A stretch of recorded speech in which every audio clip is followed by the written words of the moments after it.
예, 오늘은 저희가 함께 살펴볼 성경의 인물이 고넬료라 하는 사람입니다. 잘 아시겠지만 고넬료는 유대 사람은 아니었습니다. 로마 사람, 로마 군인이었고요. 그 이름 뜻이 좀 독특합니다. 뿔이라는 뜻을 갖고 있어요. 그러니까 제가 생각을 해봤는데 저희 한국 이름으로 바꾸면 어느 글자 정도 될까? 그래서 뭐 뿔각자 정도 들어간 이름, 뭐 흔치는 않겠지만요. 그런 이름이 아니었을까. 그래서 뿔이라는 뜻을 갖고 있고요. 군인인데 그냥 보통 군인이 아니라, 그러니까 평범한 병사가 아니라 백부장이라는 직책을 갖고 있었던 사람입니다. 가이사라라는 곳에 주둔하고 있는 그 로마 군대의 군인이었고 그 지휘관 중에 하나였던 백부장이었다는 겁니다. 이방인으로선 첫 그리스도인이 되는 장면을 오늘 성경 사도행전에서 보여주고 있는데요. 이것 때문에 우리가 이 일 때문에라도 우리가 이 고넬료를 좀 주목할 필요가 있다라는 겁니다. 유대인이 아닌 이방 사람에서 이제 첫 그리스도인이 되는 그 장면인데 고넬료의 현재 그 자리를 한번 그의 삶의 자리를 좀 살펴보겠습니다. 그래서 백부장이라는 것을 좀 검색을 해보고 성경 사전을 좀 찾아봤는데요. 백부장 그러니까 제일 먼저 떠올린 게 제가 13년 전, 14년도 더 됐죠. 동성교회에서 수련목을 할 때 그 어린이 우리 유초등부에 2부 어린이부가 있었습니다. 그 꿈나무라고 해서요. 기억하시는 분들 계실지도 모르겠습니다. 거기 부장이 누구였는지 혹시 아세요? 백부장이었습니다. 백미나 집사님이 그때 부장이어서 백부장 이렇게 불렀는데 되게 성경적이긴 하더라고요. 그 백부장은 아니고 이 백부장은 뭐냐면 로마군 편제가 좀 독특해요. 로마군 군 편제를 보면 군단이라고 하는 제일 큰 단위가 있습니다. 우리로 치면 뭐 군 정도 되겠죠. 뭐 우리도 뭐 군 1군, 2군단 뭐 이렇게 있고 1군, 2군, 3군이 저희 대한민국에도 있는데 이 얘기 하시면 우리 여자분들은 잘 모르시겠죠. 1군 사령부, 2군 사령부, 3군 사령부가 이렇게 있습니다. 대한민국 이제 이렇게 군에요. 이제 그런 식으로 여기는 제일 큰 규모가 군단인데 군단 병력이 몇 명이면 한 6천 명 정도 됐다고 합니다. 그리고 한 28개의 군단이 있었다는 게 기록으로 남아 있고요.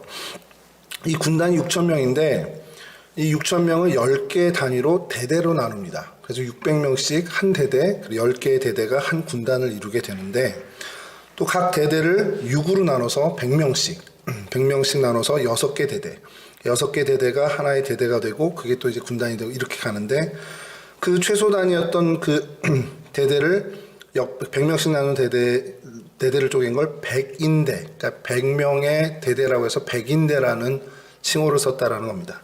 뭐 실제로 한 80명 정도였다라는 기록도 있고요. 그러니까 80명에서 한 100명 정도가 한 대대에 백인대를 이루고 있는데 그게 가장 마지막 단위입니다. 그리고 그 백인대를 다스리는 사람이 백부장이었습니다. 그러니까 100명을 담당했다 해서 백부장, 1000명을 담당하면 천부장, 10,000명을 담으면 만부장 뭐 되겠죠. 뭐 이렇게 그런 식인데 이 백부장의 자리가 왜 중요하냐면 이 백부장은 천부장, 그 바로 위에 어떤 단위의 지휘관들하고는 좀 다릅니다. 그 이유가 뭐냐면 뭐 천부장이나 뭐 만부장이 아니라 이제 군단장이겠죠. 천부장이나 군단장은 사령부 지휘통제실에서 작전을 지휘하는 거예요. 명령을 내리고 이렇게 해라. 그렇게 지휘 통제를 하는데 백부장은 그렇게 하는 게 아니고 선두에 서서 그 작전을 수행해내는 지휘관이라는 겁니다. 그러니까 전투에 있어서 가장 선두에 서는 마지막 지휘관. 우리나라 군편제를 좀 생각을 해봤는데 전혀 다르기 때문에 저희가 가장 하급 지휘자라고 하면 이제 분대장이 있는데 사병일 거고요. 그래서 사병을 제외하고는 저희로 치면 이제 소대장 정도가 되지 않을까라는 생각인데 뭐 단위는 다르죠. 단위는 이제 그 휘하에 있는 군사의 숫자는 다르지만 소대장이 뭐 작전 지휘실에서 이렇게 가라 뭐 몇 분대는 저리라 이렇게 안 하고 소대장은 정말 나를 따르라 하는 사람이거든요. 그러니까 그런 모습에 가장 가까운 로마의 군편제에 있는 지휘관이 백부장이 아닐까라는 겁니다. 그러니까 다른 작전 지휘관들은 넌 저리로 가, 넌 여리로 가 뭐 이렇게 하는 어떤 지휘 통제를 하지만 백부장은 전투 선두에 서서 나를 따라와, 나 따라와 이렇게 하는 뭐 우리 그 군대 가면 이렇게 좀 가끔 보는 나를 따르라 이런 어떤 표현들에 가장 적합한 지휘관이 이 백부장이었다는 겁니다. 오늘 본문에 나오는 이 고넬료도 이런 백부장, 이런 지휘관이었다라는 거죠. 이 사람이 성경에서 이 사람을 표현할 때, 야, 그 사람 참 용맹한 군이냐, 이렇게 하거나, 야, 싸움에 일가견이 있어, 아주 굉장한 어떤 전투력이 뛰어난 사람이야, 이렇게 표현하는 게 아니고, 이 사람을 설명할 때 경건했다라는 걸로 표현을 합니다. 그게 저희들이 좀 주목해 볼 만한 일이라는 거죠.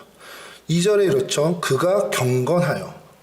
그러니까 백부장이라는, 고넬료라는 백부장이 있는데, 그가 뭐 싸움을 몇 전 몇 승을 하고 어떤 지휘 능력이 있고 이런 어떤 장점이 있고 그런 건 다 제하고 그가 경건하여 라는 것으로 이 사람을 설명한다라는 겁니다. 이 표현이 중요하죠. 왜 중요하냐면 여러분, 이 경건이라는 표현이 히브리 사고에서는 굉장히 중요한 말입니다. 제가 신학교들 이렇게 좀 두루두루 이제 친구들이 많은데, 장신대에 가면은 경건과 학문이라고 이렇게 학훈이, 그러니까 우리로 좀 교훈이 그렇게 되어 있습니다. 경건과 학문. 한신대를 가면요, 학문과 경건입니다.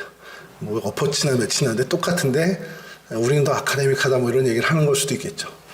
감신에 이제 대학원을 입학을 했더니 경건, 학문, 실천 이렇게 되어 있더라고요.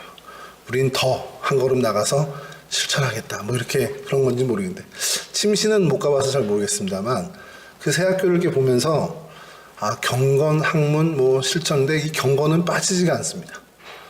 경건이 뭘까라는 것을 히브리 사고에서 좀 찾아보는데, 그 얘기는 잠깐 뒤로 하고요. 어쨌든 이 경건했다라는 표현을 갖고 있는 이 백부장이 어디에 있었냐? 가이사라라는 곳에 있었는데, 이 가이사라는 것이 또 한편의 의미가 있습니다. 군사적으로 굉장히 큰 요충지였다라고 설명이 되어 있고요. 그래서 제가 뭐 두산 대백과사전도 좀 인터넷에서 찾아보고 했더니 설이 몇 가지 있습니다. 이 가이사라가 가버나움처럼, 저희 마태복음 8장에 좀 이따 좀 살펴보긴 할 텐데, 가버나움에 그 백부장이 등장하거든요. 마태복음 8장에. 그 가버나움처럼 백인대가 주둔하고 있던 그 도시다라는 설이 있고, 또 하나는 여기가 가이사라는 해안도로를 따라 쭉 갑니다. 이제 지중해 쪽으로 이렇게 해안도로를 따는데, 이게 굉장한 무역로이기 때문에 오고 가는 사람들한테 통행료를 받을 수 있는 절충지란 말이에요. 그러니까 로마 군대가 거기서 상주해서 그런 어떤 수익도 얻어낼 수 있는 그런 역할을 했다. 그래서 예루살렘은 총독이 주둔하고, 총독군이 주둔하고, 실질적으로 전투 부대는 이 가이사라에 주둔했다라는 설도 있습니다. 그러니까 몇 가지 설이 있었는데, 이게 왜 중요하냐면, 사령부가 있었다 그러면, 야, 사령부에서도 활동할 수 있는 그 백인대의 백부장이다. 그럼 이 사람은 우리로 치면 진급 케이스, 굉장히 인정받는 사람이라는 얘기가 되는 거고요. 만약에 가버나움의 백부장처럼 백인대만 주둔하고 있는 동네에서 백부장이면 왕처럼 군림할 수 있는 사람이라는 겁니다. 그러니까 이것이 됐든 저것이 됐든 이 고넬료는 굉장히 영향력이 있는 사람이라는 거죠. 그러니까 인정받는 사람, 어쨌든 권력을 좀 줄 수 있는 사람, 뭐 어떤 것이 됐든 대단히 어떻게 보면은 영향력이 굉장히 강한 사람이라는 겁니다. 그런데 이 사람이 정복자인데 정복한 민족의 종교를 따랐다라는 거예요. 이게 굉장히 이채롭다라는 겁니다. 정복자라고 해서 뭐 다 그런 건 아니겠지만 우월의식을 일단 기본적으로 갖고 있는 경우가 많다라는 겁니다. 정치적으로나 사회적으로 교만할 수밖에 없습니다. 왜냐하면 우리가 우월하니까 니네를 지배하고 있는 거야 라는 생각을 그냥 기본적으로 갖게 될 수 있다는 거죠. 저희도 일제강점기를 겪었기 때문에 저희 민족이 그런 수모를 또 당한 것도 저희가 잘 알고 있죠. 유대민족이 볼 때 점령군이었고, 또 로마 사람이 봤을 때 우리가 점령하고 있는 피지배의 백성이니까 모든 면에서 우리가 더 월등할 거야라는 그런 생각이, 그런 자부심이 분명히 갖고 있었을 텐데, 고넬료도 분명히 그렇지 않았겠냐라는 거예요. 근데 그 당시의 기록을 보면 재미난 기록이 있는 게, 로마의 그런 어떤 그 백부장이나 또 어떤 그 식자층에 정치적이나 어떤 경제적인 부분, 다른 어떤 부분들은 우리가 좀 우월하지만 종교에 있어서만큼은 유대민족이 좀 더 우월하다라는 의식을 갖고 있었던 사람들이 다수 등장을 한다라는 겁니다. 그 중에 이제 한 명이 고넬료겠죠. 그러니까 일반적인 점령하는 군인과는 좀 성향이 다른, 좀 이채로운 사람이었다라는 겁니다.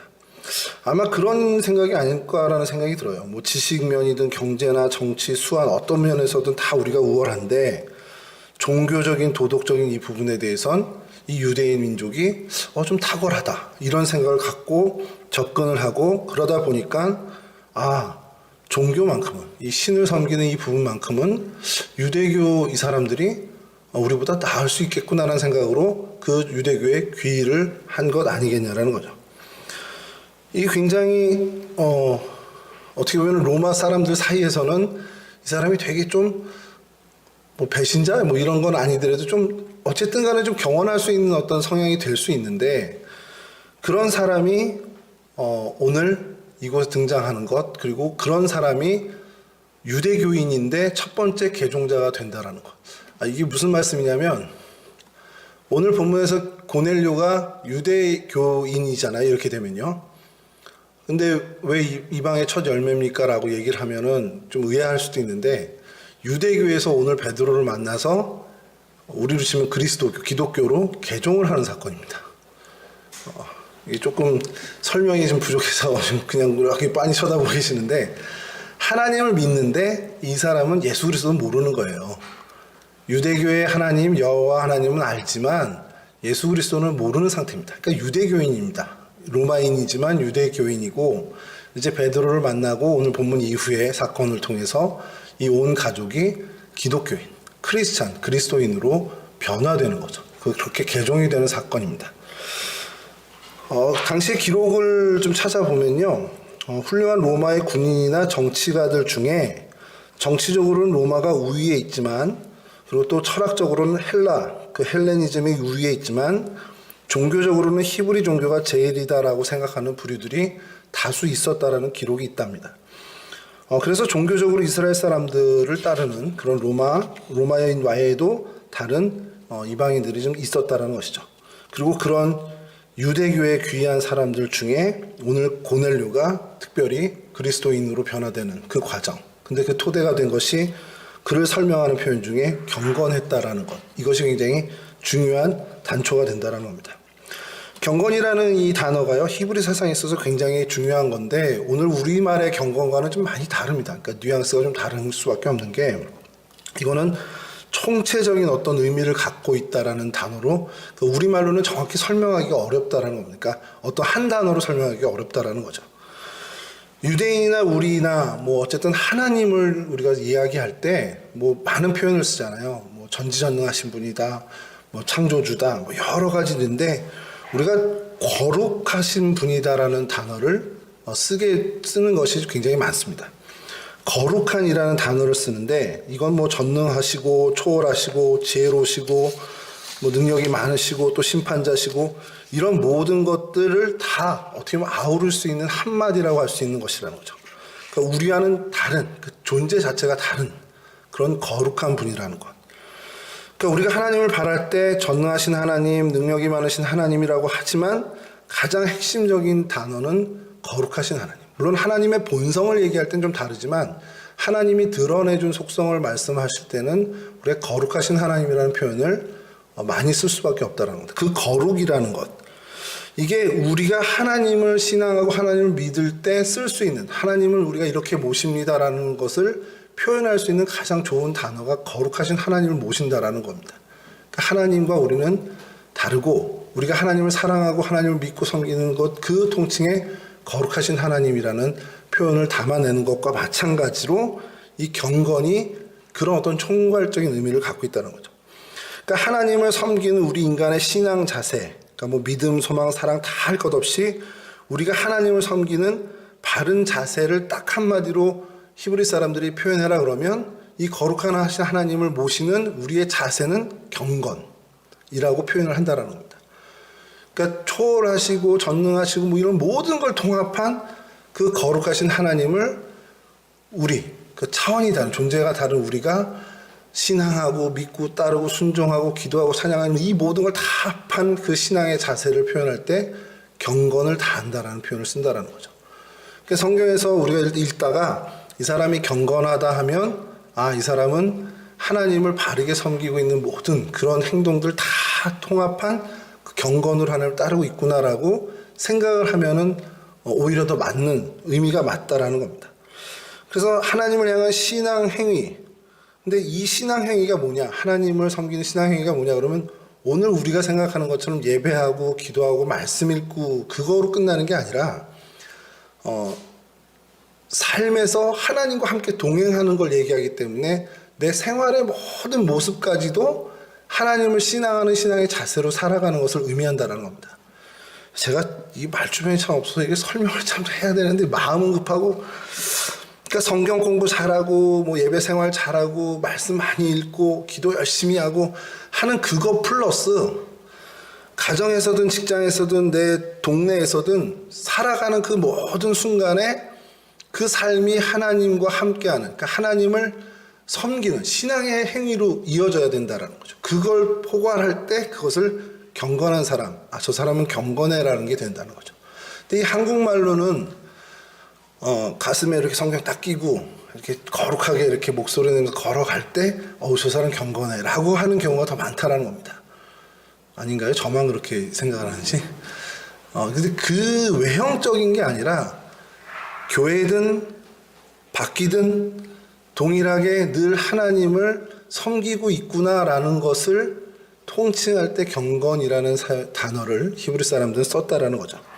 그러니까 이 경건이란 말에는 행함, 우리 감리교에서 특히 얘기하는 그 성화의 과정까지 이야기하는 그 행함을 포괄하고 있는 이 의미를 갖고 있는 단어라는 겁니다. 기도를 많이 한다고 해서 경건하다. 아니죠. 기도 많이 하는 분이죠. 경건하다. 기도 많이 하기 때문에 경건하다. 경건한 분이 기도 많이 할 수는 있지만 기도하기 때문에 경건하다라는 아니라는 겁니다. 실제 생활과 영적 생활이 합쳐진, 그래서 총체적인 의미가 있다라고 자꾸 말씀을 드리는 건데, 이런 의미를 갖고 그래서 하나님을 섬기는 그 모습, 하나님을 섬길 때 어떤 모습일까라는 걸 좀 계속 좀 생각해 봤어요. 말씀을 준비하면서 하나님을 나는 어떻게 생각하고 있나.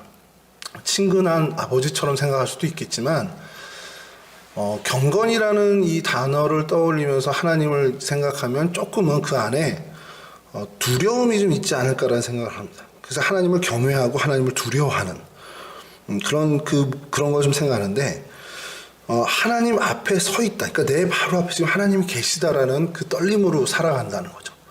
그런 삶을 살아갈 때 뭐 이런 얘기하면 그 피곤해서 어떻게 살아 이러실 수 있겠지만, 그런 어떤 마음 자세로 살아가는 그 경건을 얘기하는데요. 이 경건을 고넬료가 살아갈 때 어떠한 모양의 경건인지를 오늘 본문에서 몇 가지로 보여주고 있습니다. 첫 번째가 온 집으로 더불어 하나님을 경외했다. 이 표현 때문에 이를 경건한 사람이다라고 성경에서 이야기한다라는 건데, 첫 번째가 온 집으로 더불어 경외했다라는 겁니다. 하나님을. 이 경외라는 단어도 참 연구하고 좀 얘기할 게 참 많은 단어인데, 고넬료 직업이 군인이었습니다. 군인이면 웬만하면 겁 없이 용맹한, 나름대로 백부장의 일을 감당하려면 용맹한 사람이라는 거죠. 그러니까 흔히 얘기해서 겁낼 거 없는 사람입니다. 겁낼 것 없는 그 사람이 다른 건 하나도 겁 안 내는데 하나님은 두려워했다는 거. 그게 고넬료의 어떻게 보면 모습, 요약할 수 있는 모습이라는 거죠. 적들은 두려워하지 않지만, 그래서 어떤 전투의 상황도 두려워하지 않지만 하나님은 두려워했다. 이게 참 귀한 얘기라는 겁니다. 하나님만을 두려워하는 그 강한 용사, 하나님만을 어떻게 보면은 떨리고 하나님만을 이렇게 존중하는 그런 어떻게 보면 용사, 군인. 여러분, 오늘날 제일 큰 문제가 뭡니까? 오늘날 이 한국 교회뿐만 아니라 이 사회의 제일 큰 문제가 뭐냐 했을 때 그냥 저는 한마디로 그냥 드러나는 생각이, 하나님을 무서워하지 않는 것, 하나님을 두려워하지 않는 것 아니냐라는 생각이 듭니다. 하나님 무서운 줄을 모르고 산다. 정말 다 자기 마음대로 살고 자기 가치관대로 살고 정말 마음대로 뭐 물질적인 면이든 어떤 정신적인 면이든 정말 마음대로 살고 그렇게 방탕해도 되는 줄 알고 사는 것이 사실 이 땅의 가장 큰 문제가 아니겠냐라는 생각이 들어요. 좀 하나님 없이 사는 것 같지, 아니 진짜로 하나님 없이 삽니다. 요즘 이 세태가 그게 사실 가장 큰 그게 가장 무섭고 두려운 얘기인데, 이 군인 정말 그렇게 살아도 그냥 로마 군인이 다 그렇지 이렇게 할 수 있는 사람인데도 이는 하나님을 두려워하고 살았다라는 겁니다. 그 표현을 바꿔 얘기하는 것, 그것이 경외한다는 것이고, 이 경외한다라는 것을 조금 더 바꿔 얘기하면 이건 정말 극진히 그분을 사랑하기 때문에 그런 모습을 드러낸다는 것이죠. 하나님을 사랑하는 마음이 너무 크고 높아서 그분을 바라보니 그분을 정말 경외하게 되고, 그러다 보니 그분 앞에서는 내가 떨리게 되는 그 두려움을 갖게 되는 것, 이것이 바로 오늘 고넬료가 갖고 있는 하나님을 온 집안과 더불어 경외했던 그 표현이라는 겁니다. 사람들이 왜 하나님을 두려워할까라는 생각을 좀 해봤는데, 하나님은 절대자시니까 두려울 수밖에 없습니다. 우리는 뭐 사실은 그에 비하면 완전히 미약한, 보이지도 않는 존재죠. 하나님은 영원하시죠. 또 하나님 전능자시고, 또 하나님은 창조자시고, 우리는 피조물입니다. 하나님은 죽이기도 하시고 살리기도 하시고 음부에 내리시기도 하시고 올리시기도 하시고, 이 땅의 삶 속에서는 가난케도 하시고 부욕케도 하시고 낮추기도 하시고 높이기도 하시는 분이라는 겁니다. 여러분, 정말 이 사실을 믿습니까? 정말 하나님이 정말 창조자셔, 절대자셔, 이런 정말 그 형이상학적인 얘기 말고라도 우리 일상에 하나님이 나를 가난케도 하고 부욕케도 하시고, 하나님 나를 낮추시기도 하고 나를 어떻게 높이시기도 하고, 하나님 나를 건강케 하시기도 하고 약하게도 하시는 정말 그런 분이라는 걸 믿느냐는 거죠. 여러분, 정말 이걸 믿으면 하나님은 정말 경외의 대상이 될 수밖에 없습니다. 하나님을 두려워하고 하나님을 경외할 수밖에 없다라는 거죠. 정말 이 사실을 인정하는 것, 이것이 이 경외의 출발이 되게 된다라는 것이죠. 하나님을 경외하는 일, 정말 하나님이 나의 모든 인생에 그 모든 것을 주관하신 분이라는 것, 이 삶으로 우리가 하나님께 나아가는 것이 중요하다는 거죠. 하나님을 경외했다, 그런 사람들의 모습이 어디 있을까? 정말 하나님을 그런 분으로 인정했던 사람들이 성경에 정말 무수하게 등장하는데, 노아가 좀 생각나더라고요. 야, 그 120년 동안 산에서 배를 만든 사람이에요. 요즘 저희 젊은 사람들 표현으로 삽질한다라는 표현이 있는데, 산에서 배를 만든다라는 건 주변의 사람들이 그냥 정상으로 볼 리가 없잖아요. 본인은 어땠을까? 가족은 어땠을까? 그 에반 올마이티라는 영화가 있습니다. 그 노아를 빗대서 이렇게 좀 영화한 건데, 뉴욕 한복판에서 이제 방주를 만드는데 가족들도 떠나요. 돌았다고 생각하고 떠나는데, 노아는 안 그랬을까요? 그 생각을 좀 합니다. 온 동네 사람들이 바닷가도 아니고 산에서 배를 만들고, 어떻게 할 수 있을까요? 그 마음이. 그게 바로 하나님을 경외하기 때문이라는 겁니다. 이해도 안 되고 납득도 안 되지만 하나님이 하라 하시니까 내가 정말 그 하나님을 존중하고 사랑하고, 그러니 그 경외하고, 그 말씀이 하나하나 한마디 한마디가 나는 실천할 수밖에 없는 그 마음이라는 겁니다. 아브라함은 안 그랬습니까? 고향 친척집, 고향 친척 그 일가 아버지 집을 떠나라 했을 때 떠났잖아요. 저도 지금 뭐 예를 들어서 모든 인연권 거기 가라 그러면 저 못합니다. 근데 아브라함도 하나님이 의롭다 하시기 전인데도 불구하고 그렇게 하나님을, 제가 고민을 해봤어요. 아브라함은 어떻게 하나님을 알고 그렇게 했을까? 이거는 나중에 정말 기회가 되면 성경 공부를 통해서는 뭐 어쨌든 말씀 통해서도 한번 좀 꼭 여러분들과 나누고 싶은 얘기인데, 아브라함 이때요, 아브라함이 살아있을 때, 그러니까 100세까지는 아니더라도 아브라함이 부름받기 전에 아브라함이 이 땅에 살았을 때, 제일 자기네 그 일가라고 해야 되나요? 그 어쨌든 우리 조상으로 칠 때 어느 분까지 이렇게 봤을까요, 아브라함이? 노아가 살아 있었습니다. 깜짝 놀라실 텐데, 그 나이를 한번 계산해 보세요. 아브라함이 이제 태어날 그때에 노아가 살아 있었습니다. 물론 이제 그 중에 많은 백성들이, 노아의 후손들이 막 다 엇나가고 이렇게 하는 경우도 많지만, 적어도 하나님에 대한 이야기들이 이렇게 좀 내려오지 않았을까. 그래서 아브라함이 그 하나님의 부름을 받았을 때, 이분이 그 노아 할아버지가 얘기했던 하나님인가 보구나, 야훼 하나님이신가 보구나 라는 생각을 하지 않았을까. 그래서 그 말씀에 순종하지 않았을까라는 생각을 해보게 되고, 그런 성경학자들이 있습니다. 저만의 얘기가 아니라.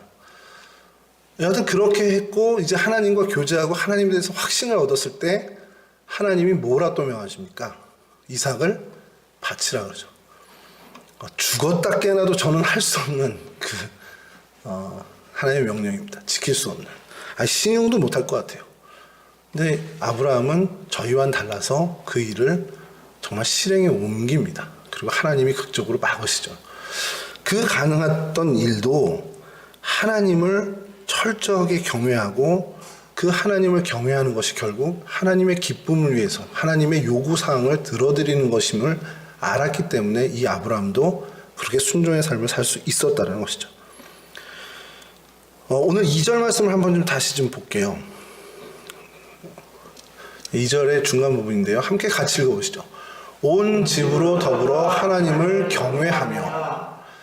방금 그 설명드린 그 경외라는 삶의 자세, 이 어떤 신앙의 자세를 나 혼자가 아니라 온 집의 사람들과 함께 했다라는 겁니다. 이 고넬료의 위대함이 여기에 또 묻어난다는 것이죠. 오늘 읽지는 않았지만 24절 이후에 보면요, 고넬료와 일가 가까운 친척들이 다 모아서 베드로를 기다리는 장면이 나옵니다. 저는 그 장면이 되게 감동스러워요. 이제 하나님한테 기도를 했는데 좀 이따 우리 살펴보겠지만 기도를 했는데 그 기도의 응답으로 베드로가 오는 겁니다. 나의 기도의 응답이지만 우리 온 가족, 온 친척의 기도의 응답으로 여긴 거죠. 그래서 그 베드로의 그 말씀을 이제 경청하게 되는데, 이 고넬료의 위대함이 여기서 또 하나 드러나는 것이 나 혼자는 아니라는 거예요. 이 사람이 굉장히 공동체 의식이 강하다는 거죠. 요즘 제가 좀 느끼는 것 중에 하나가 한국 교회 저희 교회 다 모든 교회가 이 공동체 의식에 대해서 조금만 더 한 단계 좀 높아졌으면 하는 생각이 드는 거예요. 나만 혼자 잘 살고 나만 혼자 하나님과 가까워지고 나는 하나님의 사랑을 받으니까 됐어가 아니라 하나님 나를 이렇게 사랑해주고 예뻐해주고 우리 공동체를 참 이렇게 귀하게 여겨주시는 거 감사한데 저 옆집에 김 집사도 하나님 좀 그렇게 좀 챙겨주세요. 우리 옆에 있는 저 교회에 지금 힘들어 어떻게 보이는데 그곳에서 하나님 평화를 주세요. 라는 어떤 그러한 기도까지도 우리가 좀 해야 되지 않겠냐라는 거예요. 고넬료한테는 그러한 모습이 분명히 있었다는 겁니다. 나 혼자가 아니라 나와 관계되어 있는 그걸 어떻게 보면 하나님이 맡겨주신 것이라고 그런 청지기정 사명감이 분명히 있었다라는 거죠. 오늘 우리에게 이 동성교회 공동체를 허락해 주셨다면 동성교회 공동체 안에 있는 모든 지체들을 내가 어떻게 보면 책임감을 갖고 의무감을 갖고 위해서 기도해야 되는 그런 공동체 의식이 우리 안에 분명히 있어야 된다는 겁니다. 물론 동성교회는 잘 되고 있습니다. 잘 되고 있는데 이제 그 여러 교회들을 보면서 좀 아쉬운 부분이 그런 거라는 거죠. 왜냐하면 이 얘기를 드리는 게 이것이 아까 처음에 시작을 했던 그 경건이라는 그 하나님을 섬기는 신앙의 자세에 굉장히 큰 축이 될 수 있는 부분이라는 겁니다. 하나님이 그렇게 하는 걸 인정해 주신다는 거죠.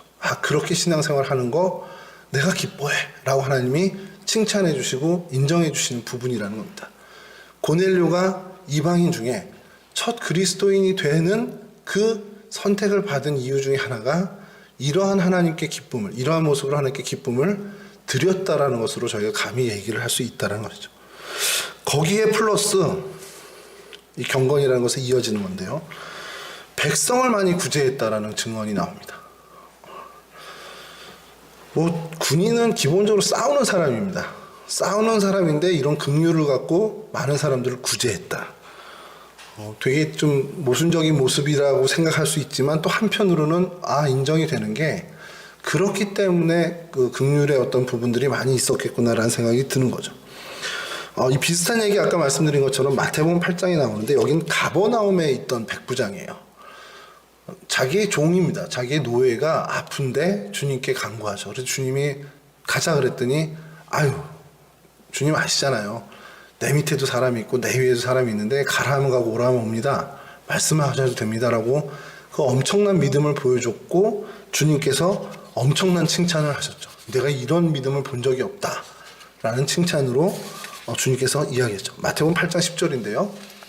이스라엘 중 아무에게서도 이만한 믿음을 만나보지 못하였노라.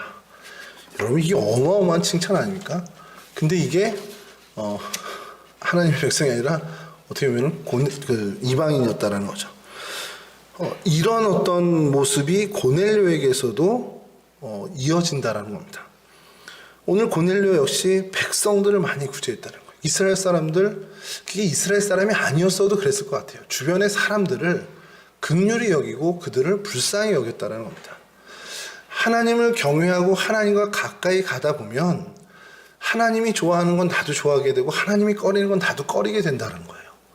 우리 신앙생활에 이제 참 오래 하시는 우리 권사님들, 장로님들 보시면 제가 이렇게 봐도 저분은 하나님이 좋아하는 거 좋아하시고 하나님이 싫어하는 거 싫어하시는 분이라는 게 보이잖아요. 하나님이 그러면 이 고넬료랑 친해졌을 때 어떤 모습을 보여줬을까요? 사람들을 사랑하는 것, 하나님이 사랑하는 게 이 많은 정말 긍휼을 받아야 되는 사람들임을 하나님이 사랑하는 걸 고넬료로 발견했다는 겁니다. 그러니 내가 그렇게 사랑하는, 내가 그렇게 경외하는 하나님이 아끼시는 사람들이라면 나도 아끼게 된다는 거죠. 이게 고넬료의 그 굉장히 귀한 모습이죠. 그러니 그 구제가 오늘 표현 우리가 본문 읽은 대로 하나님 앞에 상달됐다는 겁니다. 그러면서 셋째, 항상 기도하는 사람이라는 표현이 있습니다. 2절의 끝부분입니다. 그가 경건하여 온 집안에 더불어 쭉 하다가 백성을 많이 구제하고 그러면 마지막에 하나님께 항상 기도하더니. 유대 사람들의 관례는 이제 9시, 9시, 12시, 3시 이렇게 3번 기도를 하는 게 관례인데 이 기도를 끊임없이 항상 했다라는 거죠. 그러니까 항상 기도하는 사람이었다라는 겁니다. 고넬료를 표현할 때. 로마 군인인데 유대교의 그 관습에 따라서 항상 하나님께 기도했다. 근데 저는 이제 그 유대교를 이제 귀의했으니까 기도하는 거 그 규례를 따라서 하는 거 좀 그럴 수 있다 하는데 뭘 기도했을까 궁금한 거예요. 이방인이고 로마 군인인데 뭘 기도했을까?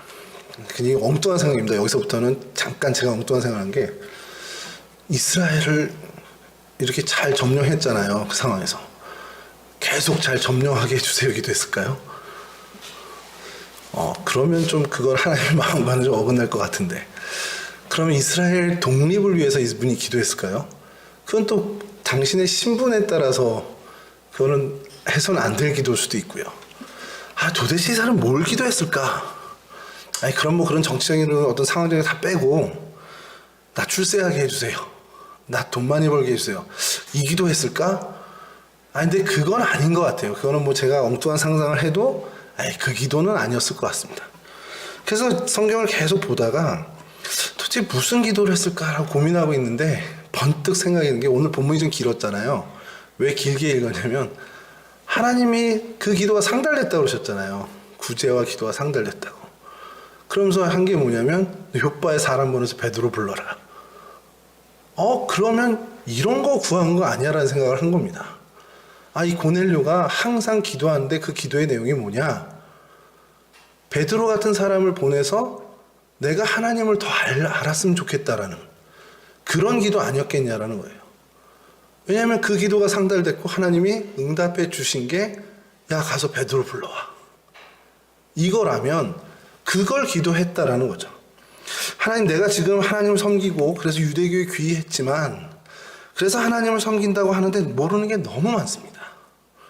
하나님 어떻게든 어떤 방법을 통해서든 내가 하나님을 좀 더 알고 하나님께 좀 더 가까이 갈 수 있게 인도해 주세요라는 기도가 아니었겠냐라는 거예요.